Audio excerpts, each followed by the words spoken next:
สวัสดีค่ะต้อนรับเข้าสู่ช่องมาดามทีชาแนลค่ะช่วงนี้เป็นช่วงที่อากาศเปลี่ยนแปลงแล้วนะคะเป็นช่วงปลายปีช่วงวันหยุดปีใหม่นะเดี๋ยวเราก็จะได้มาดูแลต้นไม้กันในเวลาว่างๆแล้วก็ทำคลิปเอาไว้ให้ก่อนนะคะพอเวลาวันหยุดปุ๊บเราก็มาดูแลซิว่าต้นไม้ของเราในสวนเราเนี่ยมันมีอาการอย่างที่ซิ่งจะบอกต่อไปนี้ไหมเพราะว่าช่วงนี้เป็นช่วงที่เข้าฤดูหนาวของประเทศไทยแล้วค่ะอากาศก็จะมีความแห้งแล้วก็ความชื้นสัมผัสในอากาศก็จะน้อยลงค่ะสิ่งเหล่านี้ค่ะเราสามารถสังเกตได้ด้วยฝุ่นละอองนะในกรุงเทพเนี่ยจะมีผลกระทบมากเกี่ยวกับฝุ่นละอองใช่ไหมตัวต้นไม้เองเนี่ยนะคะก็มีผลกระทบกับอากาศที่มันเปลี่ยนแปลงแบบนี้เหมือนกัน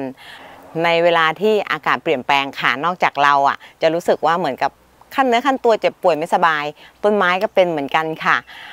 มันก็จะเกิดภาวะอาการเครียดค่ะต้นไม้เครียดนี่เป็นเรื่องจริงนะคะไม่ใช่เรื่องที่แบบว่าเฮ้ยเรียกว่าต้นไม้เครียดมันเป็นศัพท์ทางเทคนิคเลยล่ะค่ะการเครียดของต้นไม้นั่นนะคะเกิดจากการเปลี่ยนแปลงของสภาพอากาศทำให้ต้นไม้เนี่ยหยุดชะงักในการที่รากเขาก็จะ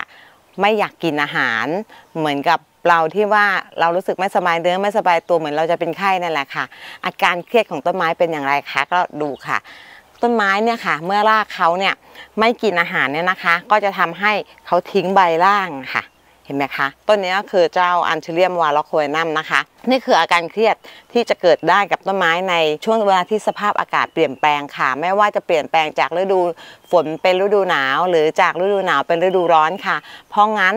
เราก็มีวิธีที่จะเตรียมรับมือและก็วิธีแก้ไขสำหรับความเครียดของต้นไม้ในช่วงที่เปลี่ยนสภาพอากาศค่ะอันดับแรกเลยนะคะในการดูแลต้นไม้ในช่วงที่เปลี่ยนสภาพอากาศโดยเฉพาะปลายปีแบบนี้แล้วนะคะเราควรที่จะเช็ควัสดุปลูกค่ะว่าวัสดุปลูกเนี่ยมันเก่าเกินไปหรือยังหมดอายุนะหมดอายุที่จะใช้งานแล้วหรือยังค่ะเพราะงั้นถ้าหากว่าวัสดุปลูกที่มันเก่าเกินไปแล้วเนี่ยค่ะมันก็จะทำให้ต้นไม้เนี่ยเกิดโรคที่รากนะเนื่องจากความเครียดที่เขาก็ไม่กินน้ำอยู่แล้วพอเวลารากเขาไม่ทำงานเขาไม่อยากกินรากเขาไม่แตกเนี่ยมันก็จะทำให้มีน้ำหลงเหลือกับวัสดุปลูกเก่าที่มันอมน้ำมากค่ะรวมทั้งก่อนหน้านี้เนี่ยเราเปลี่ยนวัสดุปลูกไว้จนผ่านหน้าฝนมาจนหมดซีซั่นและหมดเทศกาลหน้าฝนเรียบร้อยละวัสดุปลูกนี้มันก็จะชุ่มน้ำมากมันก็จะเก็บน้ำเก็บโรคเอาไว้เพราะงั้นเป็นช่วงเวลาที่ดีมากค่ะในการเปลี่ยนวัสดุปลูกให้ต้นไม้ค่ะคลิปนี้นะคะติ้งจะมีสูตรที่จะเปลี่ยนวัสดุปลูกในหน้าหนาวค่ะเป็นเทคนิคการเปลี่ยนวัสดุปลูกของหน้าหนาวโดยเฉพาะเลยค่ะ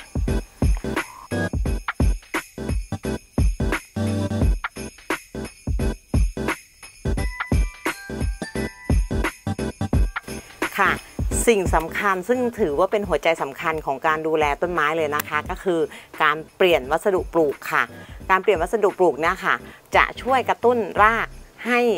มีการสร้างรากใหม่ขึ้นนะคะแล้วก็จะทำให้ต้นไม้เนี่ยสามารถดูดอาหารไปเลี้ยงส่วนต่างๆของลำต้นได้ดีนอกจากนั้นแล้ววัสดุปลูกเก่าเนี่ยนะคะมันจะเป็นตัวที่แบบว่าสะสมโรคก็จะสร้างปัญหาเรื่องรากเน่าเพราะงั้นในช่วงที่เราจะต้องดูแลต้นไม้อย่างเช่นช่วงเปลี่ยนฤดูเป็นฤดูหนาวอะไรแบบนี้เนาะก็จะต้องมีการเปลี่ยนวัสดุปลูกอย่างแน่นอนค่ะเราสามารถมองเห็นได้ชัดเจนเลยว่าต้นไม้เนี่ยสีใบเนี่ยถึงจะไม่เหลืองขนาดนี้นะใบเขาจะออกเงาออกเฉามองแล้วก็ดูแลแบบว่าไม่สดชื่นเทคนิคหรือเคล็ดลับของวัสดุปลูกในฤดูหนาวเนี่ยนะคะจะต้องทำให้วัสดุปลูกเนี่ยมีคุณสมบัติที่โปร่งระบายน้ำได้ดีเพิ่มมากขึ้นกว่าเดิมอีกค่ะที่พูดอย่างนี้เพราะอะไรคะเพราะว่าในช่วงที่ฤดูหนาวเนี่ยรากของพืชเนี่ยเขาจะไม่ค่อยกินอาหารเมื่อไม่กินอาหารแล้วน้ำที่เราลดลงไปเนี่ยมันดูดซึมมันอมอยู่ในกระถางมากเกินไปคือกินน้อยกินน้อยพอกินเหลือก็คือของเสียใช่ไหมคะพอของเสียปุ๊บก็ทำให้เกิดโรคเกิดรากเน่า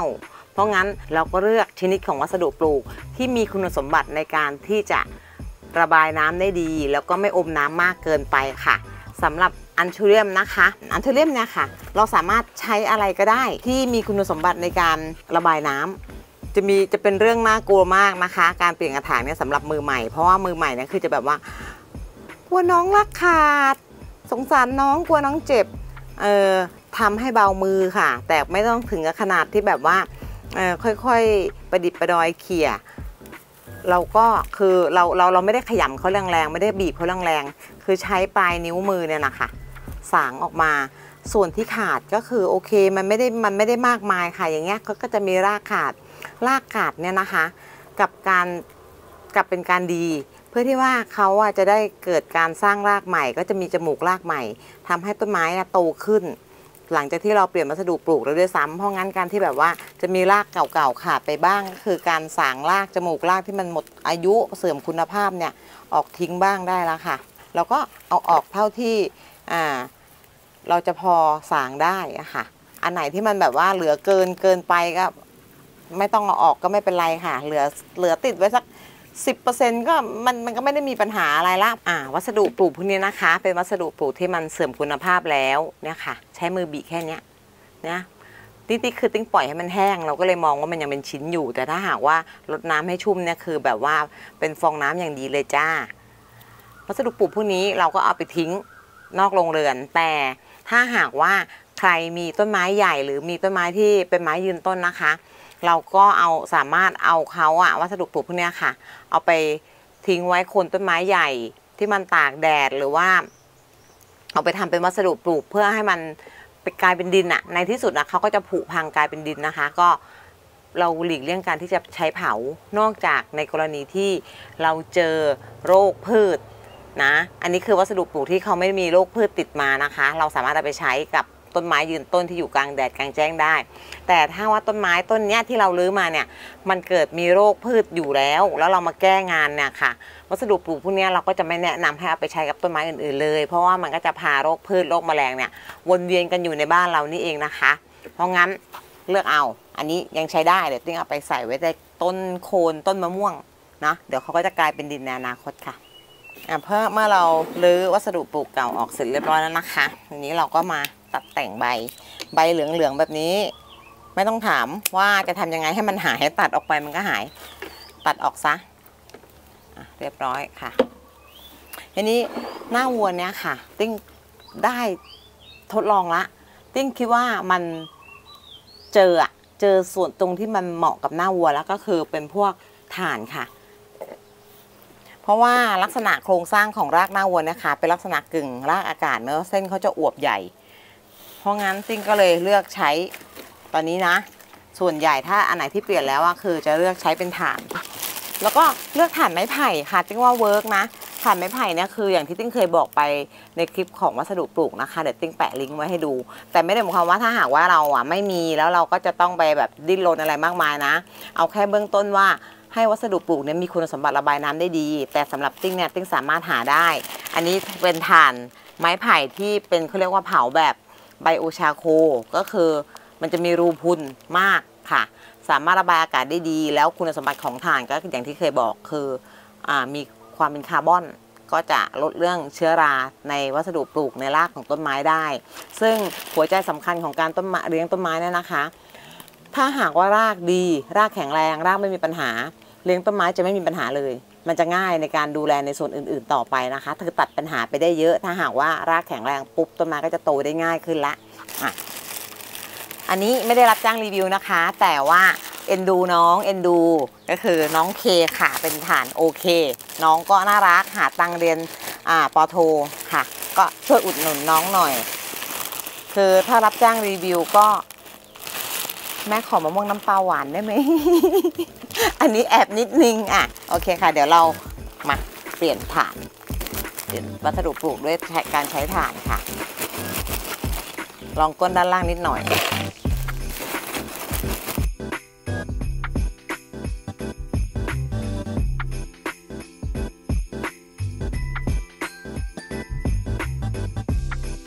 คือเราพยายามที่จะช่วยในอีกด้านหนึ่งก็คือเราจะไม่เปลี่ยนกระถางต้นไม้ที่มีไซส์ใหญ่เกินไปนะคะอันนี้ก็เป็นหัวใจสำคัญอีกอย่างหนึ่งของการเลี้ยงต้นไม้ด้วยเหมือนกันติ้งจะย้ำเสมอว่าให้ใช้ขนาดกระถางเนี่ยให้มันพอดีกันกับส่วนรากที่จะอยู่เป็นวัสดุอยู่ในวัสดุปลูกนะเพราะว่าถ้ามันเกินโอเวอร์ไซส์เกินไปกระถางโอเวอร์ไซส์กับต้นไม้เกินไปเนี่ยมันจะทำให้น้ำเหลือทำให้ควบคุมน้ำได้ยาก อันนี้คือเทคนิคในการควบคุมน้ำคือเราต้องควบคุมกระถางที่เราจะใช้ด้วยบางคนเนี่ยอยากขายต้นไม้ได้ราคาแพงๆก็เลยใส่กระถางใหญ่ๆแต่ต้นกระจิ้วเดียวอย่างเงี้ยลูกค้าซื้อไปเนี่ยได้แต่กระถางเนาะมันไม่ได้ว่าได้เนื้อต้นไม้หรืออะไรแล้วในอนาคตเนี่ยผลที่มันจะตามมาคือรากต้นไม้จะเน่าค่ะแล้วเราก็จัดทรงให้เข้าที่เข้าทางนะคะตามด้วยปุ๋ยค่ะจะบอกว่าหน้าหนาวต้นไม้ไม่ค่อยกินอาหารฉันก็ไม่ต้องใส่ปุ๋ยจะได้ประหยัดไม่ใช่ค่ะเขากินได้น้อยแต่ว่าก็ต้องให้ค่ะเหมือนเดิมค่ะใส่ปุ๋ยห่างๆเทคนิคการใส่ปุ๋ยต้องสอนหลายครั้งเลยใส่ปริมาณที่มันไม่มากเกินไปไม่ต้องใส่เผื่อถึงชาติหน้าอะไรแบบนั้นไม่เอาเราใส่แค่พอใช้ในระหว่างในปริมาณที่ประมาณแบบว่า2เดือนนะคะเพราะว่าไม่ว่าเราจะใส่เยอะแค่ไหน2เดือนเขาก็ละลายหมดซึ่งมันก็ไม่มีประโยชน์อะไรที่แบบว่าเราจะใส่เผื่อไปแบบเพื่อให้มันเป็น6เดือนใส่วันนี้แล้วให้มันอยู่ถึง6เดือนมันอยู่ไม่ได้เพราะงั้นเราใส่แล้วก็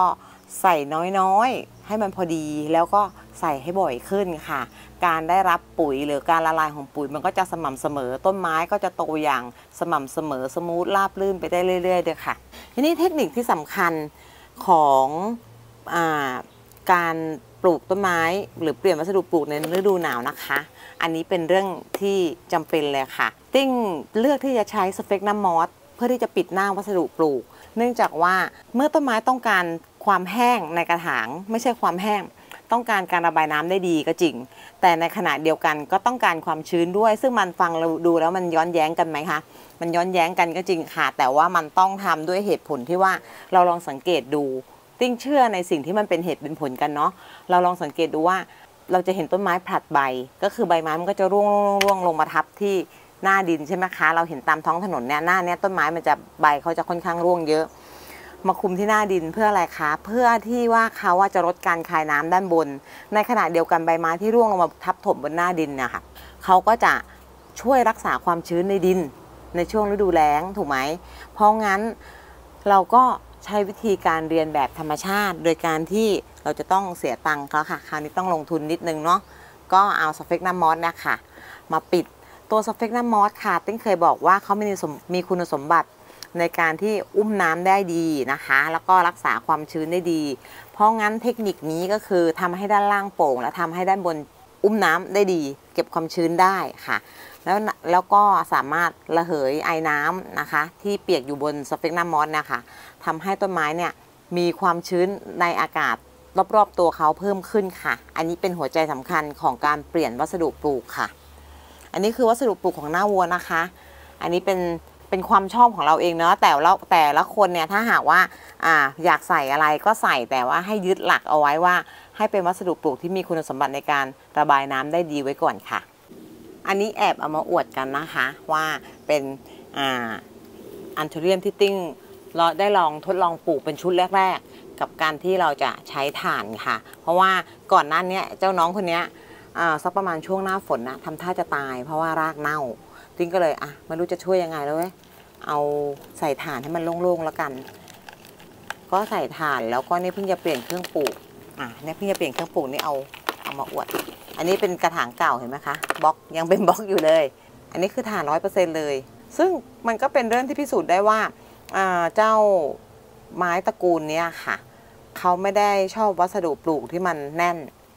เขาแค่ชอบความชื้นเบาๆแค่นั้นเองคือสุขภาพรากเขาดีเห็นปะเราดูได้ว่าสุขภาพรากของพืชดีเนี่ยพืชก็จะแข็งแรงที่เหลือก็ค่อยไปว่าเรื่องโรคแมลงแล้วก็สภาพแวดล้อมที่มันเป็นปัจจัยในการที่จะทำให้เขาป่วยเป็นเรื่องตัดเรื่องรากไปได้เลย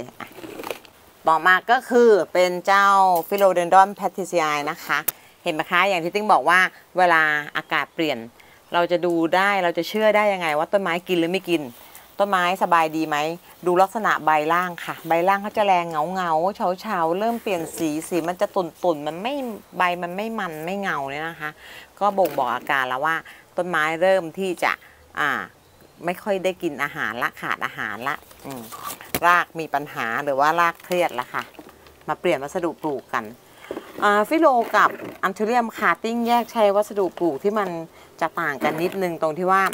โครงสร้างของฟิโลเดนดอนเนี่ยนะคะจะมีลักษณะโครงสร้างของเส้นใยหรือว่าก้านใบหรือลำต้นเนี่ยที่มีลักษณะที่มีความอวบน้ำมากกว่าเจ้าอันเทอเรียม เพราะงั้นมันก็สามารถบ่งบอกได้ว่าไม้ชนิดเนี้ยก็ยังจะชอบน้ำมากกว่าอันเทอเรียมนะคะฟิโลจะชอบน้ำมากกว่าอันเทอเรียมเราก็เลยเลือกใช้วัสดุปลูกที่อุ้มน้ำได้มากกว่าวัสดุปลูกของอันเทอเรียมเหมือนเดิมค่ะไม่ใช่กระชากนะค่อยๆบี้เขี่ยๆเกาๆเอาอย่างนี้ค่ะไม่ใช่แบบดึงซูกเลยก็ใจร้ายเกิน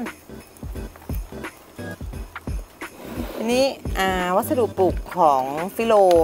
ติ้งว่ากาบมะพร้าวก็ยังจัดว่าเป็นกาบมะพร้าวที่ยังสามารถใช้ได้ดีอยู่นะคะแต่ทีนี้ขนาดของกาบมะพร้าวเนี่ยค่ะก็เพิ่มขนาดให้เขาใหญ่ขึ้นเพื่อที่จะช่วยในการระบายน้ำได้ดีขึ้นค่ะคืออยากให้ระบายน้ำได้ดีแล้วก็ยังอยากให้อุ้มน้ำช่วยได้เหมือนเดิมด้วยอย่างเงี้ยค่ะก็เพิ่มชิ้นของกาบมะพร้าวค่ะน้ำที่ลดลงไปมันจะได้ไม่วัสดุปลูกมันจะได้ไม่แน่นหนาเอาง่ายๆแต่ถ้าหากว่าใครไม่มีกาบมะพร้าวชิ้นใหญ่ติ้งก็แนะนำให้ผสมวัสดุปลูกอื่นลงไปนิดนึงอย่างเช่นเพอร์ไลท์หรือว่าหินภูเขาไฟหรือว่าถ่านอะไรนิดหน่อยสัดส่วนสักแบบว่า 10% ของกาบมะพร้าวนะคะเพื่อที่จะช่วยในการระบายน้ำถ้าเราไม่มีกาบมะพร้าวชิ้นใหญ่นะถ้ากาบมะพร้าวชิ้นเล็กแล้วมันจะแน่นไปก็ผสมใช้วิธีผสมเอาแต่ว่าถ้าหากว่ามีชิ้นใหญ่ๆแบบนี้ก็ไม่ต้องผสมค่ะลงได้เลยเติมปุ๋ยจ้ะเหมือนเดิมแล้วก็ช่วยเพิ่มความชื้นด้านหน้าผิวหน้ากระถางนะคะด้วยสเปกนัมมอสค่ะอันนี้คือการแก้ปัญหาเกี่ยวกับระบบรากในกระถางต้นไม้นะคะส่วนอีกสิ่งหนึ่งที่สำคัญที่จะต้องทำควบคู่ไปกับการเปลี่ยนกระถางต้นไม้เปลี่ยนวัสดุปลูกแล้วนะคะก็คือเทคนิคของการรดน้ำการให้น้ำในช่วงฤดูหนาวค่ะการให้น้ำในช่วงฤดูหนาวเนี่ยนะคะวิธีการให้น้ำเนี่ยเราจะคิดว่าหน้าหนาวในเมื่อต้นไม้กินน้ำน้อยเราก็ไม่ต้องให้น้ำเยอะถูกค่ะแต่ว่าถ้าหากว่าเราให้น้ำน้อยเกินไปปุ๊บเนี่ยมันก็จะยิ่งทำให้ต้นไม้เนี่ยขาดน้ำเนาะเพราะงั้นเราใช้ประกอบกันค่ะการเปลี่ยนวัสดุปลูกให้ถ่ายเทได้ดีให้น้ำระบายได้ดีเนี่ยใช้ประกอบกับการรดน้ำค่ะเราต้องการให้เพิ่มความชื้นในอากาศแต่ว่าควบคุมการให้น้ำในกระถางเพราะงั้นเป็นเรื่องที่แบบฟังแล้วงงยังไงจ๊ะจะให้ไปทางซ้ายหรือจะไปทางขวาเอาดีๆเอาง่ายๆก็คือวัสดุปลูกในกระถางระบายน้ำได้ดีแต่สภาพแวดล้อมด้านนอกจะต้องเพิ่มความชื้นขึ้นค่ะเพราะงั้นเราก็จะใช้เทคนิคการให้น้ำแบบการแบ่งให้ค่ะถ้าสมมุติว่าน้ำแทนที่เราจะให้น้ำครั้งละสมมุตินะคะอย่ามานั่งคิดว่าติ้งแบบบอกว่าลิตรนึงฉันต้องมานั่งตวงให้น้ำต้นไม้ลิตรนึงนะแทนที่ว่าเราจะให้น้ำต้นไม้วันเว้นวันละลิตรนะคะเราก็เปลี่ยนใหม่เป็นให้น้ำทุกวันค่ะแต่ว่าเพียงแค่วันละครึ่งลิตรพอค่ะใช้ปริมาณน้ำเท่าเดิมแต่กระจายการให้มันเฉลี่ยเพิ่มมากขึ้นแล้วก็ให้อย่างสม่ำเสมอคือเพิ่มเวลาให้แต่ว่าลดปริมาณของน้ำในแต่ละครั้งที่จะรดน้ำต้นไม้ค่ะนอกจากการเปลี่ยนวัสดุปลูกที่เมื่อกี้นี้เราลองทำกันแล้วก็การใส่ปุ๋ยในวัสดุปลูกซึ่งปุ๋ยที่เราใส่ลงไปเมื่อกี้นี้นะคะก็เป็นปุ๋ยสูตรเสมอก็คือ NPK เท่ากันหมดทุกตัวค่ะแต่ในฤดูหนาวค่ะเทคนิคที่สำคัญที่เราควรจะต้องรู้นะคะไม่ว่าจะใช้หรือไม่ใช้ก็ได้แต่ถ้าเกิดเราทำได้ก็ถือว่าคือดีเนาะก็คือการให้ปุ๋ยทางใบค่ะเนื่องจากว่ารากเขามีอาการเครียดนะคะเราก็ช่วยเขาในการให้ปุ๋ยทางใบค่ะปุ๋ยทางใบที่จะแนะนำนะคะก็เป็นกลุ่มปุ๋ยที่มีชื่อทางเคมีว่าเป็นกลุ่มไนโตรฟินอลค่ะแล้วก็บวกกับปุ๋ยที่มันเป็นปุ๋ยเสริมหรือปุ๋ยธาตุรองค่ะก็เป็นกลุ่มที่เป็นพวกสังกะสีเยอะหน่อยนะคะ2ตัวนี้ค่ะจะช่วยในการที่ทำให้รากของพืชนะคะดูดซึมอาหารได้ดีแล้วก็ทำให้พืชสามารถรับมือและปรับตัวกับสภาพแวดล้อมที่เปลี่ยนแปลงได้ดีค่ะลดความเครียดในการปรับเปลี่ยนสภาพอากาศค่ะเพราะงั้นปุ๋ย2ตัวนี้นะคะถ้าหากว่าใช้ได้ใช้ค่ะแต่ถ้าเกิดใช้ไม่ได้ก็ไม่ได้มีปัญหาอะไรค่ะก็เลือกพิจารณาเอาตามความเหมาะสมของเราแล้วกันนะคะนอกจากการให้ปุ๋ยเสริมที่เราจะต้องฉีดพ่นทางใบแล้วนะคะอีกสิ่งหนึ่งที่สำคัญก็คือโรคพืชแล้วก็โรคแมลงที่มาในฤดูหนาวค่ะบางคนอาจจะคิดว่าโอ๊ยทำไมฤดูหนาวมันทำไม มันน่าจะง่ายๆมันไม่น่าจะยุ่งยากจริงๆแล้วในทุกฤดูนะคะก็จะมีปัญหาในการปลูกเลี้ยงที่มันแตกต่างกันไปค่ะเอาละค่ะโรคพืชที่เราจะเจอในฤดูหนาวนะคะก็คือโรคเชื้อราค่ะมีจริงๆค่ะเชื้อราในฤดูหนาวเนื่องจากความชื้นซึ่งเป็นหมอกหรืออะไรแบบนี้นะคะก็จะทำให้ความชื้นพวกนี้ค่ะเป็นละอองน้ำที่มาเกาะตามใบค่ะจะสร้างเชื้อราเป็นกลุ่มพวกราสนิมราแป้งราน้ำค้างค่ะอันนี้ก็คือเป็นรอยโรคที่เราสามารถเห็นได้เนี่ยนะคะก็คือเป็นรอยโรคของราสนิมค่ะพวกราสนิมราแป้งราน้ำค้างที่เกิดในฤดูหนาวนี่นะคะเราสามารถใช้สารเคมีกำจัดได้ค่ะอยู่ในกลุ่มไพรไซมิโอนค่ะทีนี้การใช้สารเคมีเนี่ยนะคะจะต้องย้ำเตือนกันให้อย่างเข้มงวดเลยว่าเราจะต้องใช้ด้วยความระมัดระวังนะคะอ่านฉลากข้างขวดให้เข้าใจทุกครั้งเน้นจ้ะทุกครั้งนะคะใช้ควบคุมใช้อย่างแบบว่าควบคุมดูแลอย่างเข้มงวดปัญหาอีกหนึ่งสิ่งก็คือการตัดชำต้นไม้แล้วเกิดปัญหาเรื่องรากเน่าโคนเน่าค่ะลักษณะของการเน่าของพวกเจ้าโรคโคนเน่าเนี่ยนะคะเห็นไหมคะเป็นลักษณะของการเน่าเละเกิดจากเชื้อราแล้วก็ร่วมกับแบคทีเรียเนี่ยนะคะเข้าไปผสมด้วยเห็นไหมคะเน่าเละถึงโคนเลยอันนี้ไม่ต้องหาหมอแล้วจ้ะเอาไปวัดได้เลยตายแน่รากเน่าคนเน่าในฤดูหนาวเนี่ยนะคะเราสามารถใช้สารเคมีกลุ่มโทโคฟอสเมทิลนะคะช่วยได้แต่ว่าอันนี้เราจะต้องเอาออกไปทิ้งนะคะออกไปทิ้งให้พ้นนอกโรงเรือนค่ะชื่อยาที่ติ้งให้เนี่ยนะคะก็จะเป็นชื่อสามัญเป็นชื่อเคมีนะมันไม่ใช่ชื่อทางการค้าส่วนที่เราต้องการอยากชอบยี่ห้ออะไรของบริษัทอะไรเราก็ใช้ชื่อสามัญเนี่ยค่ะลองหาข้อมูลดูแล้วก็ลองดูว่าเราจะเลือกของยี่ห้อนี้ของบริษัทนี้แล้วแต่ชอบใจกันนะคะว่าจะใช้ของอะไรดีนอกจากโรคพืชแล้วเดี๋ยวเราไปดูเรื่องศัตรูพืชค่ะเจ้าต้นนี้คือโคโลคาเซียนะคะเราก็พลิกมาดูหลังใบค่ะศัตรูพืชตัวฉกาจสำคัญของช่วงที่มีอากาศแห้งเนี่ยนะคะก็จะเป็นพวกแมลงเนี่ยแหละค่ะเพี้ยไฟไรแดงแมงวีขาวนี่คือขาประจำค่ะแขกประจำเลยต้องกำจัดแล้วก็จัดการค่ะคุณผู้ชมจะมองเห็นไหมมันมีบางตัวที่มันบินหนีไปแล้วเนี่ยค่ะเห็นไหมคะอันนี้เป็นแมงวีขาวนี่เห็นมันเดินไหมหนีพวกนี้ค่ะก็จะดูดกินน้ำเลี้ยงนะคะแล้วก็พวกนี้จะมีปัญหาเรื่องการส่งออกด้วยถ้าหากว่าเราส่งออกต้นไม้ไปแล้วเจอศัตรูพืชพวกนี้ค่ะเขาจะเผาทำลายหมดเลยนะคะไม่สามารถส่งออกได้เพราะงั้นการแก้ปัญหาของเจ้าเพี้ยไฟลายแดงค่ะถ้าเกิดขึ้นพบในกลุ่มพวกพืชพวกโคโลคาเซียซึ่งมีลักษณะใบที่มันไม่สามารถจับน้ำได้ค่ะประสิทธิภาพในการฉีดยาเนี่ยมันจะลดลงเพราะงั้นเราก็เลือกที่จะตัดใบพวกนี้ทิ้งแล้วก็เอาไปเผาทำลายเนาะส่วนที่เหลือก็คือเป็นพวกลำต้นหรืออะไรเงี้ยเราก็ใช้วิธีฉีดยาตามลงไปหลังจากที่เราตัดใบออกไปทิ้งแล้วนะคะเอาไปเผาทำลายแล้วเราก็ใช้ยาฉีดลงไปยาที่ใช้กำจัดเพลี้ยไฟลายแดงนะคะเป็นยาที่มีชื่อสามัญคือเฟมไพโคซิเมตค่ะพวกนี้ก็สามารถกำจัดเพลี้ยไฟลายแดงได้ค่อนข้างดีค่ะส่วนถ้าเป็นพวกอันเชเรียมมอนสเตอร่าฟิโลเดนดอนนะคะถ้าเกิดเจอพวกนี้ก็สามารถฉีดพ่นยาลงไปได้เลยค่ะเพราะว่าตัวใบเขาไม่ได้มีปัญหาเกี่ยวกับการจับใบของจับของสารเคมีที่เราฉีดพ่นไปนะคะก็พยายามฉีดช้อนไปด้านล่างด้านหลังใบนะคะเห็นไหมคะหน้าใบเนี่ยเรายังจะมองไม่ค่อยรู้เรื่องด้านหลังเนี่ยเห็นตัวชัดเจนเลยนางแอบอยู่หลังใบตลอดแมลงศัตรูพืชอีกชนิดหนึ่งก็คือเป็นพวกพืชพวกประมาณกลุ่มแบบว่าแมลงปีกแข็งค่ะเป็นพวกด้วงพวกนี้นะคะจะค่อนข้างสร้างปัญหาในฤดูแล้งให้กับต้นไม้ที่อยู่ในกลุ่มปลงปาล์มหรือพวกมะพร้าวอะไรพวกนี้น่ะสารเคมีที่ใช้กำจัดพวกนี้ก็คือใช้สารเคมีพวกกลุ่มคาร์บาริลนะคะในการกำจัดพวกแมลงปีกแข็งแต่ว่าแมลงปีกแข็งเนี่ยเทคนิคอย่างหนึ่งถ้าหากว่าเราไม่ได้มีต้นไม้อะไรในกลุ่มนี้มากค่ะเราสามารถใช้ทรายนะคะทรายก่อสร้างเนี่ยค่ะใส่เข้าไปในยอดต้นไม้พวกยอดปาล์มยอดปงยอดมะพร้าวพวกนี้นะคะเพื่อที่จะรบกวน